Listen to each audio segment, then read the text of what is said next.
Assalamualaikum warahmatullahi wabarakatuh. Perkenalkan, nama saya Rora Fatilisadia dengan NIM 10323066 dari Prodi Hukum Tata Negara Fakultas Syariah UIN Kiai Haji Abdurrahman Wahid. Di sini saya akan menjelaskan tentang beberapa poin mengenai yang pertama yaitu sejarah hak asasi manusia di Indonesia, yang kedua ada hak asasi manusia dan keadilan gender, dan yang terakhir ada negara, agama, dan hak asasi manusia. Dan yang pertama yaitu sejarah hak asasi manusia di Indonesia. Sejarah hak asasi manusia dimulai dari pemikiran di Eropa pada abad 17 dan ke-18 ketika para filsuf seperti John Locke, Jean Jacques Rousseau, dan Montesquieu mulai mengemukakan gagasan bahwa setiap individu memiliki hak dasar yang tidak bisa dicabut seperti hak untuk hidup, kebebasan, dan hak atas properti. Pemikiran ini menjadi landasan bagi munculnya konsep hak asasi manusia modern. Salah satu momen pentingnya dalam sejarah hak asasi manusia yaitu mengenai Karta pada tahun 1215 di Inggris yang meskipun lebih berfokus pada hak-hak bangsawan menandai langkah awal dalam pengakuan bahwa pemerintah harus menghormati hak-hak setiap individu. Kemudian pada tahun 1789 Revolusi Prancis melahirkan Deklarasi Hak Asasi Manusia dan Warga Negara yang menegaskan bahwa semua manusia dilahirkan bebas dan setara. Hal ini menjadi salah satu dokumen paling berpengaruh dalam sejarah hak asasi manusia yang menginspirasi gerakan-gerakan hak asasi manusia di seluruh dunia.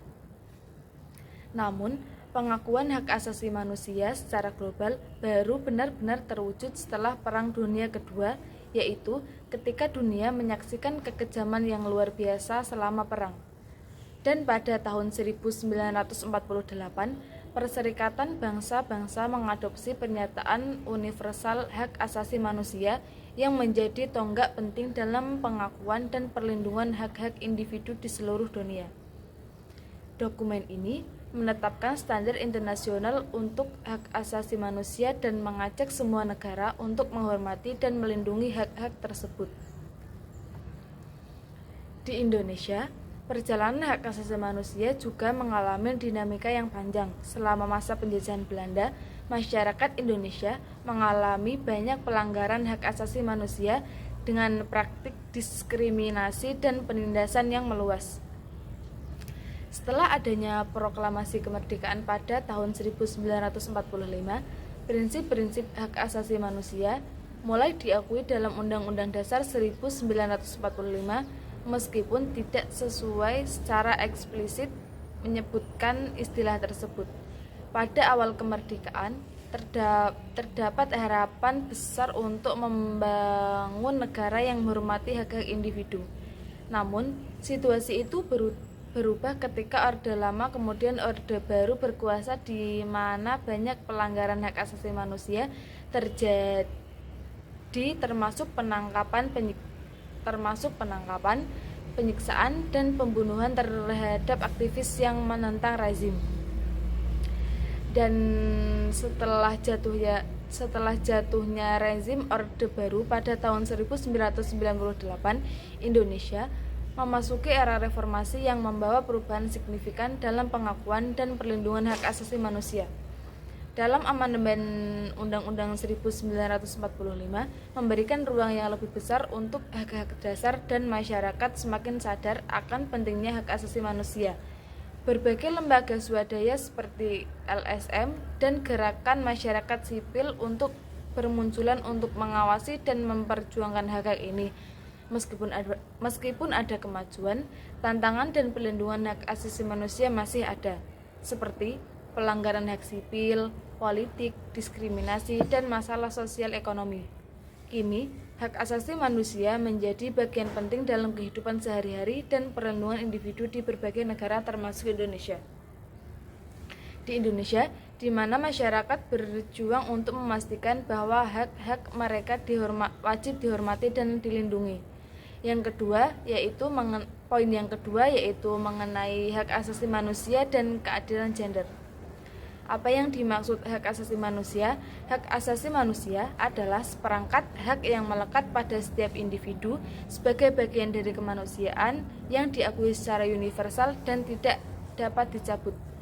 Hak asasi manusia mencakup berbagai aspek kehidupan, termasuk hak untuk hidup, hak kebebasan, hak keamanan, hak pendidikan, dan partisipasi dalam pemerintahan.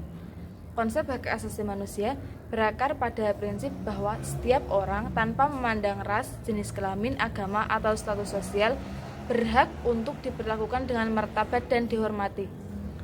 Dalam konteks ini, negara memiliki tanggung jawab untuk melindungi hak-hak ini serta memastikan bahwa setiap individu dapat menikmati kebebasan dan perlindungan dari pelanggaran hak.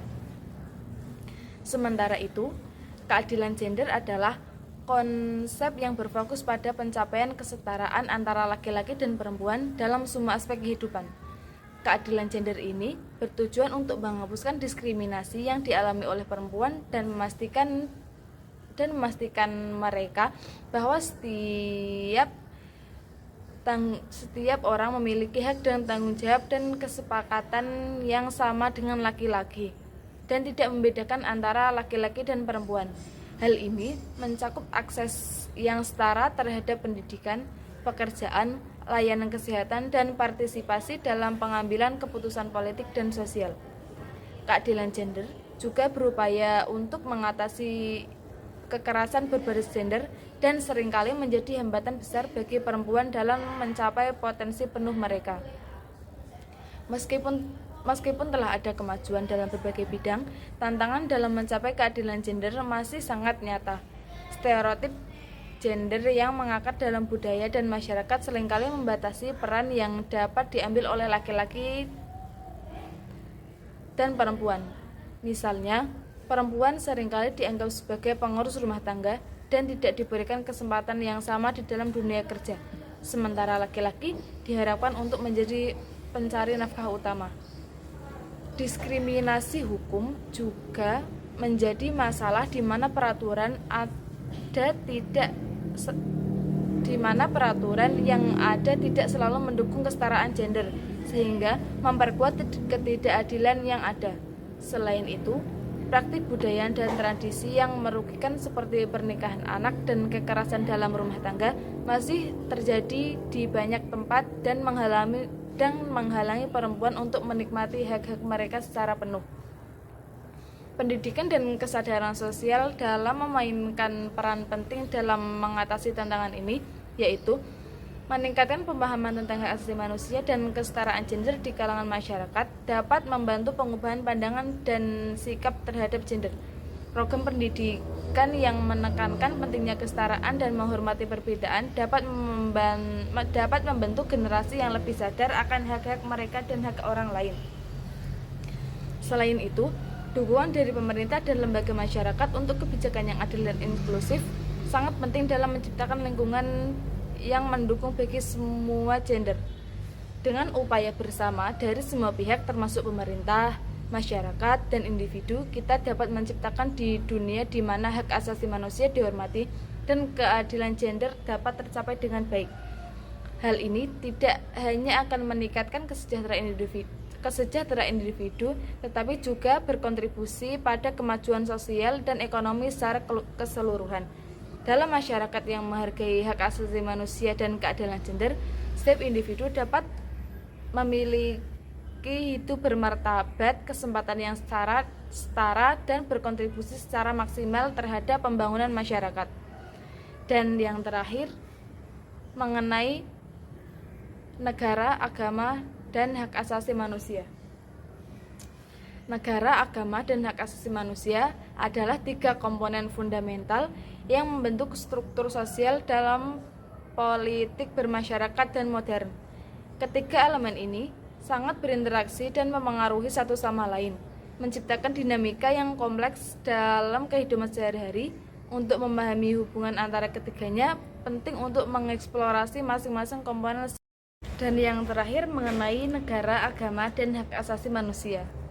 Negara, agama, dan hak asasi manusia adalah 3 komponen fundamental yang membentuk struktur sosial dan politik dalam masyarakat modern. Ketiga elemen ini sangat saling berinteraksi dan mempengaruhi satu sama lain, menciptakan dinamika yang kompleks dalam kehidupan sehari-hari. Untuk memahami hubungan antara ketiganya, penting untuk mengeksplorasi masing-masing komponen secara mendalam. Yang pertama ada negara. Negara berfungsi sebagai entitas yang memiliki kekuasaan untuk mengatur dan mengelola kehidupan bermasyarakat. Dalam konteks ini, negara memiliki tanggung jawab untuk melindungi hak asasi manusia yang merupakan hak-hak dasar yang dimiliki setiap individu tanpa memandang latar belakang termasuk agama, ras, dan jenis kelamin. Negara diharapkan untuk menciptakan kerangka-kerangka hukum yang menjamin perlindungan hak asasi manusia serta menyediakan mekanisme untuk menegakkan hukum. Hal ini mencakup pembuatan undang-undang yang meliputi kebebasan berpendapat, kebebasan berkumpul, dan kebebasan beragama. Namun dalam praktiknya, banyak negara menghadapi tantangan dalam menegakkan hak asasi manusia. Beberapa negara mungkin mengutamakan kepentingan politik atau keamanan di atas hak individu, yang dapat mengakibatkan pelanggaran untuk hak asasi manusia. Misalnya, dalam situasi konflik atau ketidakstabilan politik, negara seringkali memberlakukan tindakan yang membatasi kebebasan sipil dengan dalih menjaga keamanan, menciptakan ketegangan antara kebutuhan untuk menjaga ketertiban dan kewajiban untuk melindungi hak asasi manusia. Yang selanjutnya ada agama.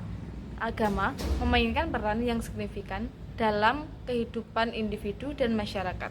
Sebagai sistem kepercayaan, agama memberikan panduan moral dan etika yang dapat mempengaruhi perilaku dan interaksi sosial. Berbagai agama memiliki ajaran yang berbeda mengenai hak asasi manusia dan seringkali terdapat perbedaan interpretasi yang dapat memicu konflik. Misalnya, beberapa agama mungkin menekankan nilai-nilai tradisional yang dapat bertentangan dengan prinsip-prinsip hak asasi manusia modern, seperti kesetaraan gender atau hak-hak kelompok minoritas. Di sisi lain, agama juga menjadikan sumber inspirasi untuk mempromosikan hak asasi manusia. Banyak pemimpin agama dan organisasi keagamaan yang berperan aktif dalam advokasi hak asasi manusia menggunakan ajaran mereka untuk menyerukan keadilan, perdamaian, dan penghormatan terhadap martabat manusia. Dalam konteks ini, dialog antara agama menjadi penting untuk membangun pemahaman dan toleransi di antara berbagai kelompok keagamaan. Melalui dialog, berbagai perspektif dapat dipertukarkan dan kesepakatan dapat dicapai mengenai nilai-nilai bersama yang mendukung hak asasi manusia. Yang terakhir yaitu hak asasi manusia. Hak asasi manusia sendiri merupakan konsep yang berkembang seiring dengan perubahan sosial dan politik di Indonesia. Deklarasi Universal Hak Asasi Manusia yang diadopsi oleh PBB pada tahun 1948 menjadi tonggak penting dalam pengakuan hak-hak dasar yang harus dihormati oleh semua negara. Dokumen ini menekankan bahwa setiap individu berhak atas kebebasan dan perlindungan tanpa diskriminasi. Namun, implementasi hak asasi manusia seringkali terhambat oleh berbagai faktor, termasuk budaya, tradisi, dan kebijakan pemerintah. Dalam banyak kasus, negara-negara memiliki keragaman agama dan budaya untuk menghadapi tantangan dalam menciptakan kebijakan yang inklusif. Misalnya, di negara-negara dengan populasi multikultural, penting untuk memastikan bahwa semua kelompok agama merasa diakui dan dihormati. Ini memerlukan pendekatan yang sensitif terhadap perbedaan budaya untuk keyakinan serta komitmen untuk melindungi hak-hak semua individu. Secara keseluruhan, hubungan antara negara, agama, dan hak asasi manusia adalah memerlukan kompleks yang memerlukan pendekatan yang holistik. Negara harus berfungsi sebagai perlindungan hak asasi manusia, sementara agama harus menjadi sumber inspirasi untuk menciptakan kedamaian dan keadilan. Sekian pemaparan materi dari saya. Kurang lebihnya mohon maaf. Wassalamualaikum warahmatullahi wabarakatuh.